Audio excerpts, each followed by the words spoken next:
नदी, एक लड़की, एक लड़का और जलपरी की कहानी। गर्मियों की एक सुनहरी दोपहर थी।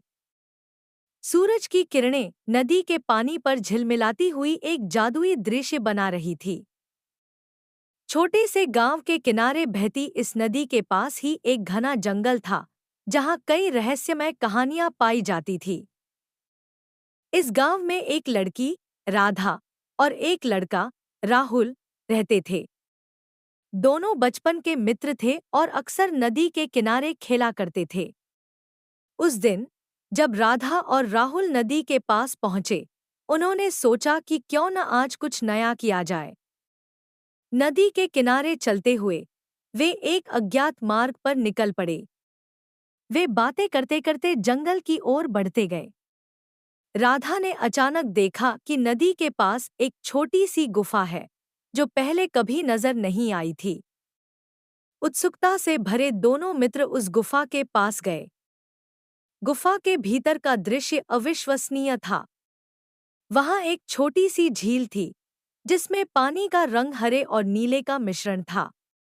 झील के बीचों बीच एक चमकीली रोशनी झिलमिला रही थी। राधा और राहुल ने धीरे धीरे उस झील की ओर कदम बढ़ाए। जैसे ही वे झील के पास पहुंचे, उन्हें एक मीठी आवाज सुनाई दी। कौन हो तुम दोनों? एक कोमल और मधुर आवाज ने उन्हें चौंका दिया। वे ध्यान से देखने लगे और उन्होंने देखा कि झील के बीचों बीच एक सुंदर जलपरी बैठी थी। उसकी मछली जैसी पूंछ चमक रही थी और उसके सुनहरे बाल पानी में लहरा रहे थे। राहुल ने साहस जुटाकर कहा, हम राधा और राहुल हैं। हम इस गांव के बच्चे हैं और आज पहली बार इस गुफा में आए हैं। जलपरी मुस्कुराई और बोली, मेरा नाम मीरा है। मैं इस झील में रहती हूँ। बहुत कम लोग यहाँ तक पहुँच पाते हैं। तुम दोनों बहुत भाग्यशाली हो। राधा ने उत्सुकता से पूछा, क्या तुम सच में एक जलपरी हो? हमने तुम्हारे बारे में केवल कहानियों में सुना है। मीरा ने हंसते हुए कहा, हाँ, मैं एक जलपरी हूँ, लेकिन मैं यहाँ अकेली हूँ। क्या तुम मेरे दोस्त बनोगे? राधा और राहुल ने खुशी खुशी हाँ कह दी। अब हर दिन वे दोनों इस गुफा में आते और मीरा के साथ समय बिताते। मीरा ने उन्हें कई अद्भुत कहानियां सुनाईं और अपने जादुई गुणों से उन्हें मोहित कर दिया। एक दिन मीरा ने उन्हें एक रहस्य बताया। उसने कहा, इस झील के नीचे एक गुप्त रास्ता है जो एक और दुनिया की ओर जाता है। लेकिन वहां जाने के लिए हमें 3 चुनौतियों का सामना करना होगा। राधा और राहुल ने उसे ध्यान से सुना और उत्साहित होकर बोले, हम तैयार हैं। हमें क्या करना होगा? मीरा ने उन्हें बताया कि पहली चुनौती थी झील के तल में छिपे हुए 3 अनमोल मोतियों को खोजना। दूसरी चुनौती थी एक विशालकाय मछली से मुकाबला करना और तीसरी चुनौती थी एक पुरानी और जादुई पहेली को हल करना। पहली चुनौती के लिए मीरा ने राधा और राहुल को कुछ जादुई पत्तियां दी, जिनके सेवन से वे पानी के नीचे सांस ले सकते थे।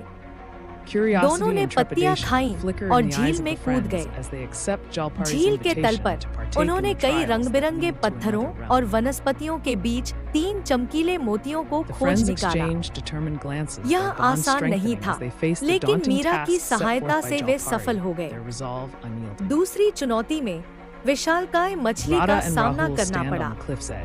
मीरा ने उन्हें बताया कि यह मछली वास्तव में एक जादुई जीव थी, जिसे एक बुरी जादूगरनी ने शापित कर दिया था। उसे हराने का एक ही तरीका था, उसे उसकी वास्तविक पहचान दिलाना। राधा और राहुल ने अपनी समझदारी और मीरा की सहायता से मछली को उसकी पहचान दिलाई, जिससे वह एक सुंदर स्वर्ण मछली में बदल गई। अब तीसरी और अंतिम चुनौती थी एक पुरानी जादुई पहेली को हल करना। यह पहेली झील के एक प्राचीन पत्थर पर खुदी हुई थी। पहेली थी जो पास होकर भी दूर हो, जो छाया बनकर भी सच हो। जो दिल में हो और आंखों से ओझल, बताओ वो क्या है। राधा और राहुल ने इस पहेली पर गहराई से विचार किया। काफी सोच विचार के बाद राहुल ने कहा, मुझे लगता है इसका उत्तर है सपना। सपने हमारे पास होते हैं, दिल में होते हैं, लेकिन दिखाई नहीं देते। जैसे ही उन्होंने यह उत्तर दिया, पत्थर चमक उठा और एक गुप्त द्वार खुल गया। वे सभी उस द्वार से होकर एक नई दुनिया में पहुंच गए। यह एक अद्भुत और रंगीन दुनिया थी, जहां हर जगह जादू और रहस्य बिखरे हुए थे। समय बीतता गया और एक दिन राधा और राहुल को अपने घर लौटने का समय आ गया। उन्होंने मीरा से विदा ली और वादा किया कि वे फिर कभी मिलेंगे। मीरा ने उन्हें एक जादुई हार दिया, जिसे पहनकर वे कभी भी उस गुफा में लौट सकते थे। वापस गांव लौटकर राधा और राहुल ने अपनी कहानी किसी को नहीं बताई, लेकिन उनके मन में हमेशा मीरा और उसकी जादुई दुनिया की यादें ताज़ा रहीं। हर गर्मियों की छुट्टी में वे उस गुफा में जाते और मीरा के साथ नए कारनामे करते। और इस तरह राधा, राहुल और जलपरी मीरा की कहानी अनंतकाल तक चलती रही, हर दिन नए रहस्यों और रोमांच से भरी।